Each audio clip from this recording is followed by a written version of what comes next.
This season, Instacart has your back to school. As in, they've got your back to school lunch favorites, like snack packs and fresh fruit. And they've got your back to school supplies, like backpacks, binders, and pencils. And they've got your back when your kid casually tells you they have a huge school project due tomorrow. Let's face it, we were all that kid. So first call your parents to say I'm sorry, and then download the Instacart app to get delivery in as fast as 30 minutes all school year long. Get a $0 delivery fee for your first 3 orders while supplies last. Minimum $10 per order. Additional terms apply.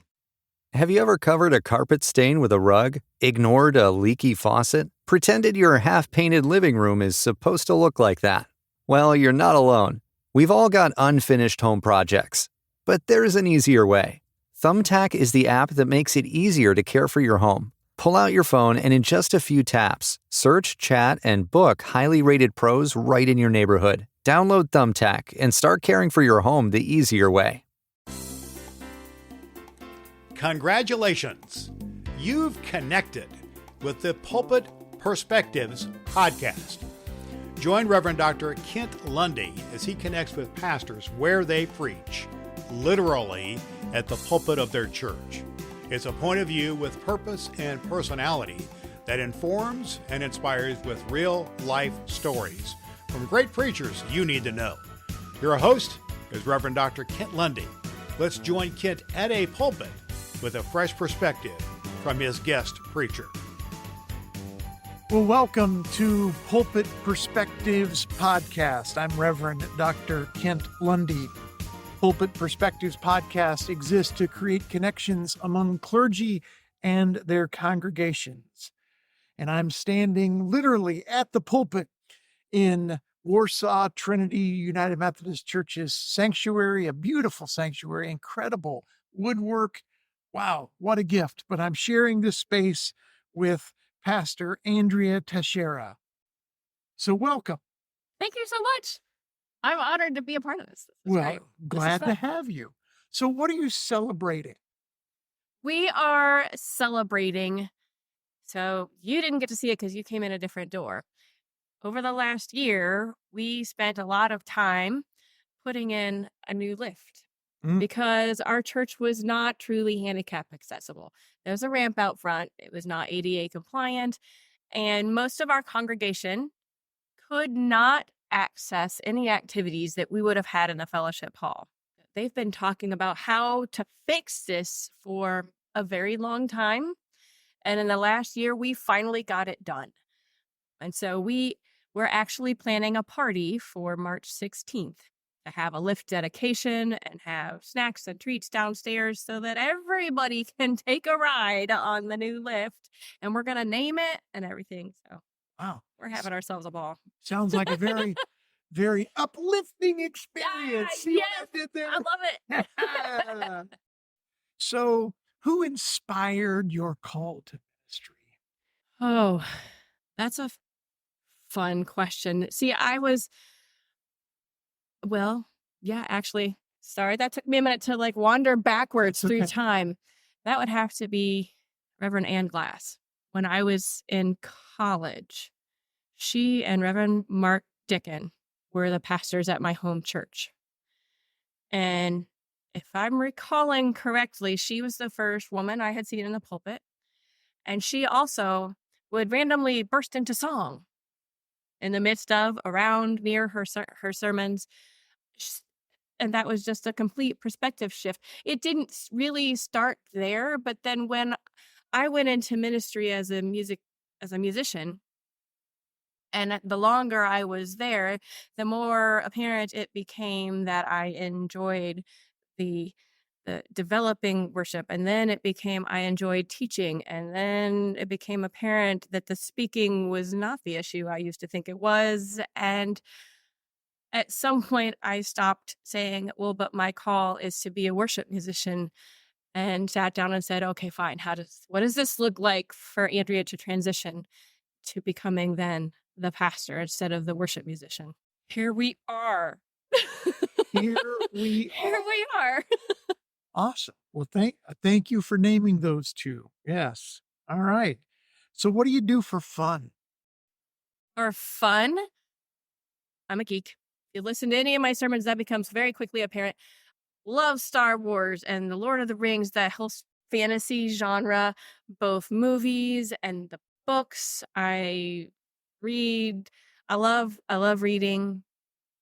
I've got a couple of dogs at home that keep me quite busy. And then my congregation would also tell you that Andrea has a problem with yarn.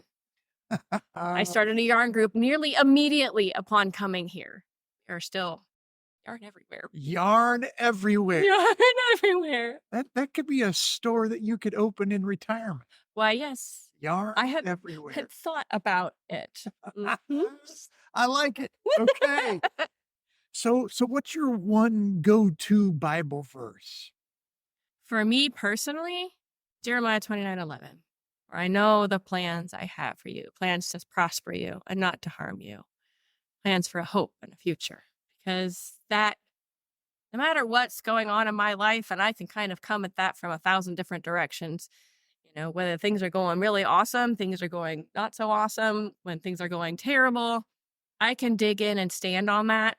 And it sort of gets me regrounded and refocused and repointed at whatever needs to be the focus for the moment. Wow. That is wonderful. That'll preach. I hope so. All right. So who or what keeps you humble? That would be the fur kids that I mentioned earlier. The fur kids. The fur kids. There are 2 dogs and a cat at the moment. And it keeps me humble in that, no matter what's happening, whether I come from, if we've had a great Sunday morning service and things are really cooking along, and I go home and they're still going, Mom, what took you so long? We need to go outside. Hey, where's dinner? Hey, you took too long and now you have a mess to clean up, Mom. They're kind of that little reality check for me when I get back home. And it just, yes, there's a grounding of life continues to go on, and it brings me back. Okay. So your fur kids keep you grounded and humble. Yeah. I like it. What are their names? So I have the 2 dogs. I have a big yellow mutt. Her name is Brownie. Brownie. Okay. And there's a yellow mutt named Brownie. Okay. Mm-hmm. And there is a red mutt named Ruby. Ruby. Mm-hmm. Okay. Yes. And then I have a little calico cat. Her name is Millie. Millie. And they get along, all 3 of them? They do. Okay. They do. They get along quite well. Wow. Millie was not so sure about Brownie for a while, but they have now come to an understanding. So they've learned how to get along. yes. If only us humans would learn that lesson. Yeah, wouldn't we? Wouldn't that be a wonderful place? So if you only had one preacher to listen to for the rest of your life, who would that preacher be? My goodness. Wow. It's funny. And I haven't listened to him for a while. Not Methodist, and he's just, I don't know. There's something about Dr. David Jeremiah and the delivery and the thoughtfulness and the depth. There's some depth back there that speaks to me beyond necessarily the words that he is actually speaking. I think that has something to do with me as a musician. And so there's some part of me that tunes in beyond the actual text. And I hear beyond the words into the heart and the things that are behind it. And Dr. David Jeremiah. Okay. Have to check him out. All right. Thank you.